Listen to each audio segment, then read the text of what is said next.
ఈరోజు వాడవాడలా కూడా బహుశా ఆయన వర్ధంతి కార్యక్రమం జరుపుకుంటున్నాం పరిస్థితులు మనం గమనిస్తున్నాం. ఏది ఏమైనా సరే ఒక ప్రజానాయకుడు ఎలా ఉండాలి, ప్రజల కొరకు ఎలా పనిచేయాలని అది నిరూపించాడు ఆయన ఎవరు తలపెట్టినటువంటి అభివృద్ధి సంక్షేమ కార్యక్రమాలు తలపెట్టినటువంటి మహానేత డాక్టర్ వైఎస్ రాజశేఖర రెడ్డి గారు.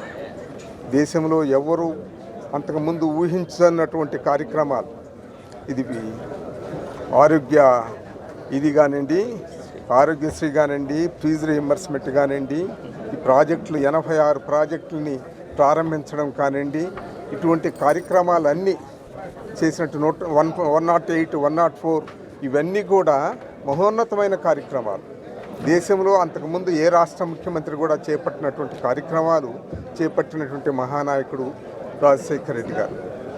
ఆయన మరి తర్వాత రెండవసారి గెలిచినప్పుడు 157 సీట్లు మాత్రమే వచ్చాయి. అన్ని మహత్తర కార్యక్రమాలు చేసి మరి తిరిగి ఎన్నికలకు పోయినప్పుడు 157 సీట్లు మాత్రమే వచ్చాయనే ఉద్దేశంతో, ఎందుకు నాకు పాస్ మార్కులే వచ్చాయే అనే ఉద్దేశంతో రచ్చబండ కార్యక్రమం చేయాలని, ప్రజల్లోకి వెళ్ళాలని తలపెట్టి ఆయన మరి ఉదయగిరిలో ఉండేది రచ్చబండ కార్యక్రమం. చిత్తూరుకు వెళ్ళి ఆ గోపీనాథ్ అని ఎమ్మెల్సీ వాళ్ళ ఇంట్లో శుభకార్యం ఉంటే చూసుకొని నాయుడుపేటకు వచ్చి అక్కడ ఒక ఇండస్ట్రీని ప్రారంభించి దుత్తులూరు దగ్గర ఒక చిన్న గ్రామానికి రావాల్సి ఉండే ఆయన. ఆ చిన్న గ్రామం సెలెక్ట్ చేసుకోవడానికి కారణం ఏందంటే అక్కడంతా కూడా రెడ్డి గారే ఉన్నారు. కాకపోతే ఒక్క ఓటు కాంగ్రెస్ పార్టీకి వేసేవాళ్ళు కాదు. ఏమిటి కారణం, ఇక్కడ ఎందుకు జరుగుతుంది ఇట్లా అని చెప్పి తెలుసుకోవాలనే ఉద్దేశంతో ఆ ఊరికి రావాలని నిర్ణయించుకున్నాడు ఆయన. ఓట్ల పరిస్థితి అన్ని చూసి అది ఏంటంటే ముఖ్యంగా కారణం ఏంటంటే విజయరామరెడ్డి చుట్టాలు ఆ ఊరంతా చిన్న ఊరు. అందుకని ఆ ఒక్క ఓటు కూడా మన కాంగ్రెస్ పార్టీకి వేసేవాళ్ళు కాదు ఆ రోజుల్లో. ఈ రోజుల్లో బహుశా కొంత మార్పు వచ్చి ఉండొచ్చు, కానీ ఆ రోజు మట్టుకు మనకు వేసేవాళ్ళు కాదు. అందుకని రాజశేఖర రెడ్డి గారు అక్కడికి రచ్చబండ కార్యక్రమానికి వస్తూ మరి దారి మధ్యలో ఈ విషాదం జరిగినటువంటి పరిస్థితులు.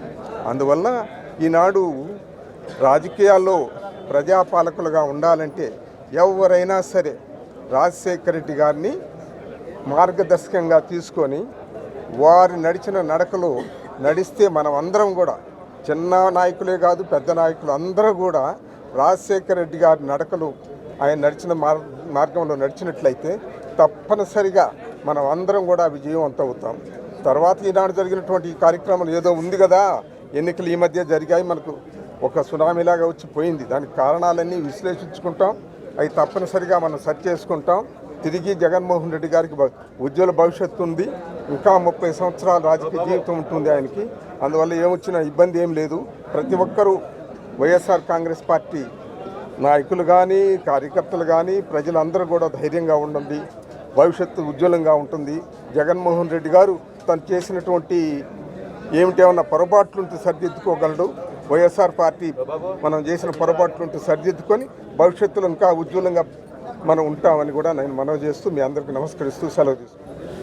దార్శనికుడు, రాజనీతిజ్ఞుడు, గొప్ప మానవతావాది డాక్టర్ వైఎస్ రాజశేఖర రెడ్డి గారి 15వ వర్ధంతి సందర్భంగా ఆ మహనీయునికి ఘనమైనటువంటి నివాళులు అర్పిస్తూ ఈ రాష్ట్రంలో అభివృద్ధి సంక్షేమ కార్యక్రమాలకి ఆద్యుడిగా, సాధారణంగా చరిత్రను గురించి మనం మాట్లాడుకునేటప్పుడు క్రీస్తు శకం, క్రీస్తు పూర్వం అనేదైతే అనుకుంటామో, ఆంధ్ర రాష్ట్ర చరిత్రలో రాజశేఖర రెడ్డి గారి పరిపాలన ఒక సువర్ణ అధ్యాయం. అందుకని రాజశేఖర రెడ్డి గారి యుగం, రాజశేఖర రెడ్డి గారికి ముందు, రాజశేఖర రెడ్డి గారి తర్వాత అని మాట్లాడుకోవాల్సినటువంటి నేపథ్యం. ఈరోజు ఒక్కసారి ఆలోచన చేస్తే విద్య, వైద్యం, వ్యవసాయం ఈ 3 ప్రధాన రంగాలకు సంబంధించి ఉచితంగా విద్యుత్ అందించడం లేదు. అదేవిధంగా ఈరోజు జలయజ్ఞం కింద సాగునీటి ప్రాజెక్టులు పూర్తి చేయడం, వైద్యం విషయంలో ఆరోగ్యశ్రీ లాంటివి తీసుకొచ్చి ధనవంతుడితో సమానంగా పేదవాడు కార్పొరేట్ ఆసుపత్రిలో వైద్యం చేయించుకునేటువంటి అవకాశం కల్పించడం, విద్య విషయంలో ఫీజు రియంబర్స్మెంట్ పథకాన్ని తీసుకురావడం, ఇటువంటి ఎన్నో కార్యక్రమాలకు నాంది పలికాడు. ఈరోజు నెల్లూరు జిల్లాకు సంబంధించి మాట్లాడుకోవాల్సి వస్తే రాజశేఖర రెడ్డి గారి హయాంలో జరిగినటువంటి అభివృద్ధి. ఈరోజు సంఘం నెల్లూరు బ్యారేజీలకు సంబంధించి రాజశేఖర రెడ్డి గారు ముఖ్యమంత్రిగా ఉన్నప్పుడు దానికి ఆయన ఆ రోజు శంకుస్థాపన చేయడం జరిగింది. ఆ తర్వాత వచ్చినటువంటి ప్రభుత్వాలు ఏవి కూడా పూర్తి చేసినటువంటి దాఖలాలు లేవు. తర్వాత అక్కడ ఈరోజు సంగం బ్యారేజ్ కానీ నెల్లూరు బ్యారేజ్ కానీ జగన్మోహన్ రెడ్డి గారి చొరవతో ఈరోజు ఆ 2 ప్రాజెక్టులు కూడా పూర్తి చేసి ఈరోజు నెల్లూరు జిల్లాకు సంబంధించినటువంటి ప్రజానీకానికి అంకితం చేయడం జరిగింది. ఆ రోజు ఎవరైతే చిత్తశుద్ధితో పనిచేశారో ప్రజల హృదయాలు ఏదన్నా ఉంది అంటే ఉన్నటువంటి పేర్లను తొలగించడం తప్ప చంద్రబాబు నాయుడు చేసినటువంటి పురోగతి కానీ అభివృద్ధి కానీ ఈ జిల్లాకు మరొకటి లేదు. కాబట్టి ఈ జిల్లా అభివృద్ధిలో అడుగడుగున రాజశేఖర రెడ్డి గారిని మనం గుర్తుపెట్టుకోవాలి. కృష్ణపట్నం పోర్ట్ వచ్చినా, ఈరోజు శ్రీ సిటీ లాంటి సెజ్ వచ్చినా, ఇఫ్కో ఈరోజు దానికి సంబంధించినటువంటి కిసాన్ సెజ్ వచ్చినా, ఇవన్నీ కూడా రాజశేఖర రెడ్డి గారి హయాంలో రాజశేఖర రెడ్డి గారి చొరవతో వచ్చినటువంటి కార్యక్రమాలు. కాబట్టి విలువలు విశ్వసనీయతకు పెద్దపీట వేశాడు. అదేవిధంగా జగన్మోహన్ రెడ్డి గారు అదే పందాలో ఆ విలువలను విశ్వసనీయతని కొనసాగించి ఈరోజు మరలా ఓటమికైనా సిద్ధపడ్డాడు తప్ప లేనిపోని హామీలు ఇచ్చి ప్రజలను మోసం చేయడానికి ఈరోజు సిద్ధపడలేదు. కాబట్టి అటువంటి కుటుంబం, అటువంటి నేపథ్యం ఉన్నటువంటి కుటుంబం తప్పనిసరిగా పెద్దలు రాజమోహన్ రెడ్డి గారు చెప్పినట్టుగా రాజశేఖర రెడ్డి గారి బిడ్డగా జగన్మోహన్ రెడ్డి గారికి ఒక గుర్తింపు ఉంది, ఒక విలువ ఉంది, ఒక విశ్వసనీయత ఉంది. చెప్పిన మాట కట్టుబడి పరిపాలన సాగిస్తాడనేటువంటి నమ్మకం, విశ్వాసం ప్రజల్లో ఉంది.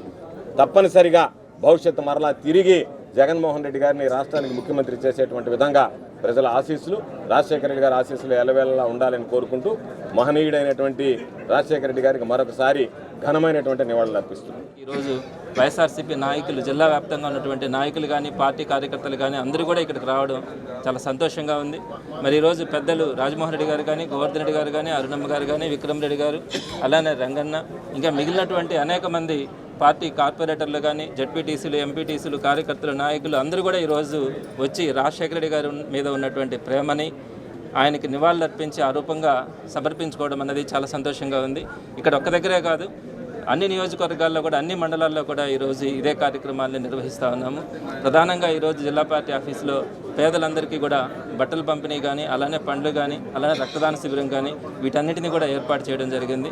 చాలా సంతోషంగా ఉంది. అందరూ కూడా రాజశేఖర రెడ్డి గారిని స్మరించుకోవడం కానీ, రాజశేఖర రెడ్డి గారి స్మృతులని వారందరూ కూడా చర్చించుకుంటా ఉన్నప్పుడు రాజశేఖర రెడ్డి గారు ఈ ఆంధ్ర రాష్ట్రంకే కాదు భారతదేశానికే ఒక మంచి ముఖ్యమంత్రిగా ఎంత ఘనమైనటువంటి పేరును ఆయన తెచ్చుకున్నారో ఈరోజు అర్థమవుతా ఉంది. ఇందాక పెద్దలు చెప్పినట్టుగా రాజశేఖర రెడ్డి గారికి ముందు, రాజశేఖర రెడ్డి గారి తర్వాత అన్నట్టుగా మన ఆంధ్ర రాష్ట్ర పరిపాలన జరుగుతూ ఉంది. ప్రధానంగా ఆయన విద్యలో కానీ, వైద్యం కానీ, వ్యవసాయం కానీ, సంక్షేమం కానీ ఈ 4ంటిని కూడా సమపాలనలో ముందుకు తీసుకెళ్లి ఈ రాష్ట్రాన్ని సుభిక్షంగా ఉంచినటువంటి ముఖ్యమంత్రి.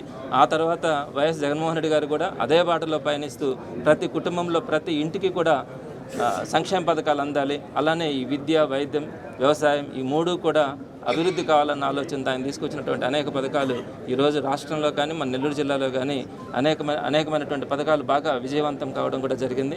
ఈ ఇద్దరు ముఖ్యమంత్రులని కూడా ప్రజలు ఎప్పుడు కూడా మర్చిపోరని మరొకసారి గుర్తు చేసుకుంటూ ఈరోజు రాజశేఖర రెడ్డి గారికి నివాళులు అర్పించడానికి వచ్చినటువంటి ప్రతి ఒక్కరికి కూడా పేరు పేరున నమస్కారాలు, ధన్యవాదాలు తెలియజేస్తాను.